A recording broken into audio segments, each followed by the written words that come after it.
They told Candace Owens I couldn't be on the Daily Wire. Like, you can't even explain yourself. They told Candace you can't be on Daily It's not Wire? even about, yes, she did. That's what they said. As far as defending her, I don't think that anybody should be defending her. You know, my friend Candace Owens is friends with Kanye. She initially gave a response. Candace is great, but she initially gave a response that I thought was pretty wrong, both morally and sort of logically. But we allow disagreement at the Daily Wire, even when I think that some of my colleagues are wrong. If she had said, let's put it this way, if she had said what Kanye had said, she wouldn't be working at the Daily Wire. Candace Owens is in hot water for defending black people?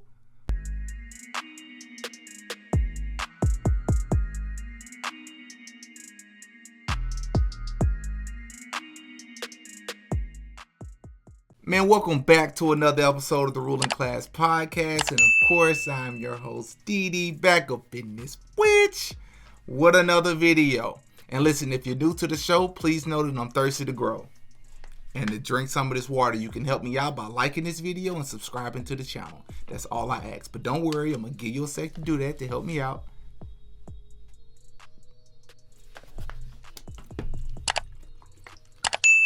I appreciate you. So listen, where my wokety woke black people at? Where my wokety woke black people at? Candace Owens, of all people, you know, the anti-black black American woman who has made her living off of criticizing black people, or at least that's what y'all like to say. I don't think that's entirely true. I think she has made a living off of giving so-called black people the remedies and criticizing them fairly for things that we do wrong in our community. But like always, we don't take accountability. But anyways, I digress. Candace Owens is in hot water right now with the company that she works for, which is this conservative news website and media company called the Daily Wire. Now, if you don't know what the Daily Wire is, or if you've never been over there, it's basically this platform that has kind of blown up in the past few years because they have been anti-woke culture, right? Anti-cancel culture, right? They have, you know, kind of embraced people and their ability to exercise their free speech.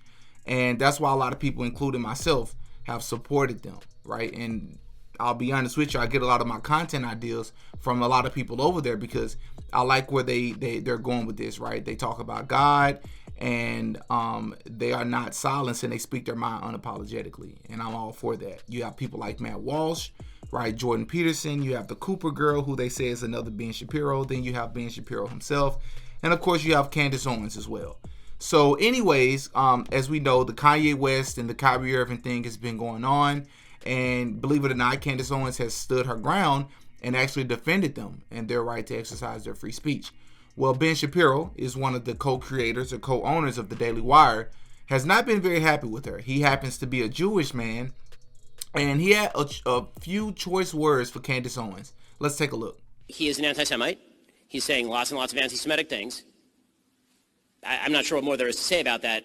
The only thing I might add is that he's pretty obviously bipolar, and I would think that right now he looks like he's in the middle of a manic episode.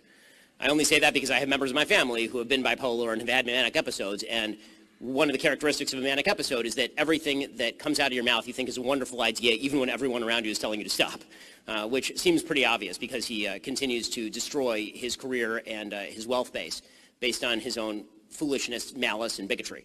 So, you know, that's all I have to say about Kanye. I will say that I'm amused by some of his theories. I have some questions about some of his theories.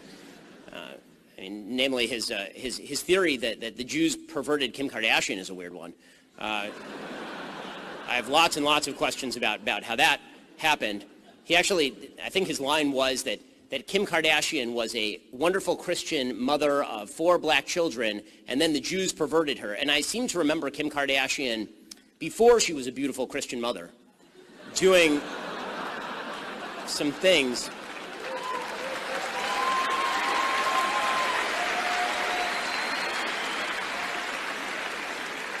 As far as defending her, I don't think that anybody should be defending her.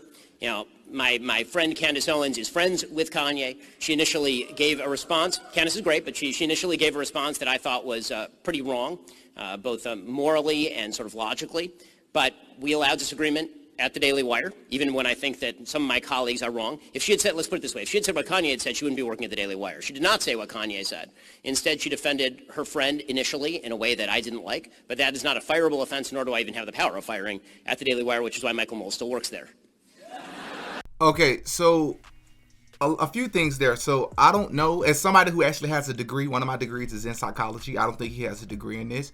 Not that you need a degree to be experienced in a certain field, but as somebody who has a degree in psychology and I've studied, mental illnesses and things of that sort. I'll be honest with you, from my perspective, when I watched Kanye, maybe some other interviews, but when I watched Kanye West Drink Champs interview, I didn't see manic signs of him being manic. I didn't see signs of him being bipolar within the interview. He seemed very coherent, in my opinion, in my assessment. If I'm just looking at the interview and just listening to him, I think he's been disingenuous with that statement. But I digress. Let me get back to the main point. This is what's very interesting about this, right? So he said that at the Daily Wire, they're allowed disagreements, which again, while a lot of us support the Daily Wire because they're anti cancel culture. You're allowed to say things about certain communities like the trans community, about black people, right? About gay people, right? You're able to critique them like any other person without receiving backlash for it, at least at the company that you work for, right?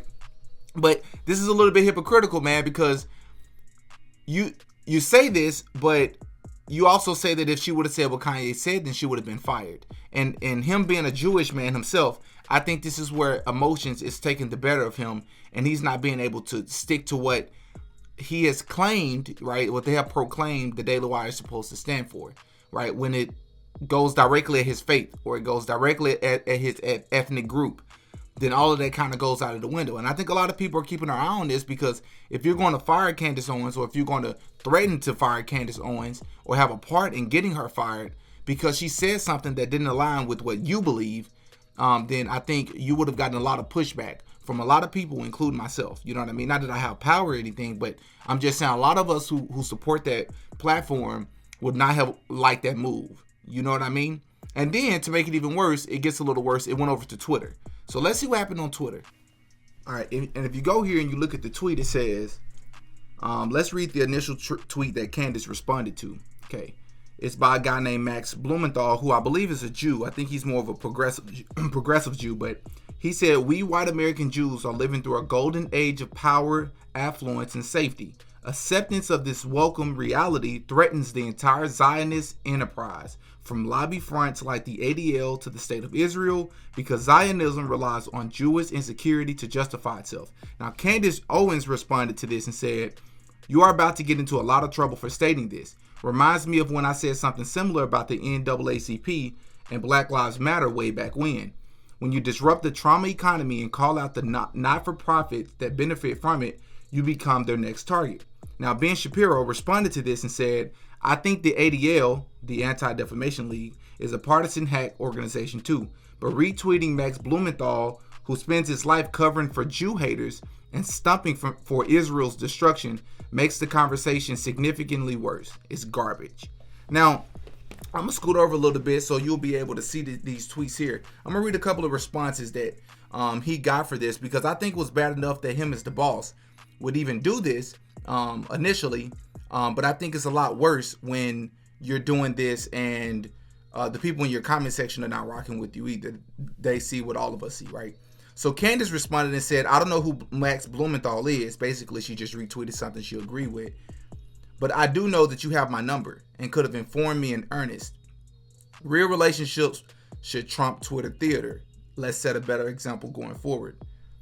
Now, somebody here named Michael Martin said, "Is this not you who posted this disgusting, racist, and supportive tweet covering war crimes for a regime gives you no more high ground to stand up on?"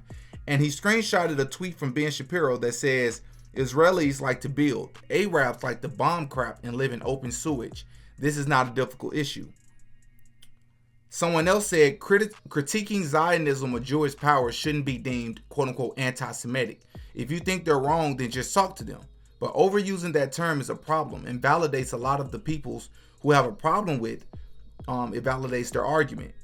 Someone else said, "You're doing the same exact thing to Candace that liberals are doing to Kanye and Kyrie, hiding behind a contrived narrative of victimhood in order to project power and police what black people say or do. Total phony. Ben is policing retweets now. Maybe you can sit her down like Kyrie and re-educate her to believe exactly what you believe, Mr. Blacklist." Why do we have to pretend every other group on earth has bad people in their group except Jewish people? Never ever has there been a Jewish person that used their wealth to hurt others, and anyone that says there is quote unquote anti-Semitic. Really? And let me say for the record, for these YouTube moderators, I do not endorse any of the stuff, any of the comments that I just read on Twitter. I do not endorse any of that. I was just reading and I'm just assessing and giving it to the people. That's all that I'm doing. I don't have a dog in this fight, so I want to make sure that I put that out there. Now, there's a popular saying. It goes something like, if you would like to know who rules over you, simply find out who it is that you can't criticize. Now, I don't know if that applies here. I'm not even going to tell you my take on that. I would like if you all got in the comment section and you let me know what you think about the situation. And if a quote like that even applies here. Just know that Ben Shapiro, who is Jewish, and also one of the bosses over at the Daily Wire, over at Candace Owens, said that if Candace Owens would have said what Kanye West said, then she would be fired. Kanye West states that apparently, according to him, Candace Owens let him know that he was not allowed to go on there on the Daily Wire and have a conversation about it. So let's take a look at that. They told Candace Owens I couldn't be on the Daily Wire. Like, you can't even explain yourself. They told Candace you can't be on Daily Wire? It's not even about... Yes, she did. That's what they said. Why is it that you can't allow Kanye West to come on your platform and debate you on it? You know what I mean? Like, have a conversation about it. Maybe you can educate him. Maybe you can tell him something that he don't know. Is there something that you're afraid of that's going to get out? Why is it that he wasn't allowed to do that? You know what I mean? Like, that's what I'm confused about. But anyways, I thought this would be great to cover because I know a lot of people are anti-Candace Owens. But I think it's very ironic that she is in hot water, and even at her job threatened, you know what I mean, to an extent, defending black people and their, what's protected within the Constitution, that being their freedom of speech. So y'all hop in the comment section and y'all let me know what y'all think about this, man. This is crazy. Until next time, peace. Oh yeah, Diddy got a podcast.